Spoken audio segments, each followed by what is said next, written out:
السلام عليكم ورحمة الله وبركاته. كسر هذا القناة كان هان إيمان أو أداء بإني جلس عطان ومركلي برنامج كيني فنك يفلان قيتا ما أنتنا برنامج كين وحن كسر قاعدين دونا برنامج آد وحساب بدن وحن كبرن دونا ما أنتي أما وحن وحك برن دونا أكتر ذو عنسن أم جلياش أو عنسن دالكاسي تركيا وأين الحرفة ذو أهين كلية جلتان أو كنا عصتيال أما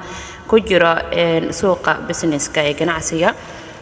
waxay noqon doontaa aktarada ugu horeysa ee barnaamijkeena ku soo qaadan doono Mervi Bloguer waxay leedahay shirkad cosmetics ama soo saarta waxyaabaha la isku qurxiyo sidoo kale waxaan ku soo qaadanaynaa oo aan ka marnayn barnaamijkeena labada aktar ee aan kala dhicin ee lagu kala magacaabo Engin Öztürk iyo Barış Arduç waxay leeyihiin ay ku shirkoobeen ama ay shirka ku yihiin night club ama baarka lagu caweeyo wuxuuna ku yaalaa dalkaasi Turkiya magaaladiisa ama caasimadiisa Istanbul atriishada Neslihan Otogul waxay leedahay ayadana shirkad dharka soo saarta waxaana kula shirkaa walaalkeed iyada la dhashay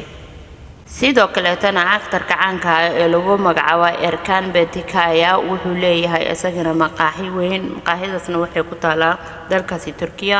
caasimadeeda Istanbul aktarka lagu magacaabo Jakatay Ulusoy wuxuu leeyahay shirkad khaas ah oo soo saarta caleenta shaha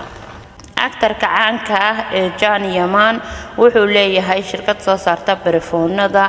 rishada caanka ah ee reer Turkiya una dhalatay dalkaasi Germany ee lagu magacaabo Maryam Usurli waxay leedahay iyadana baar cafe ama maqaaxi cafe oo ku taalo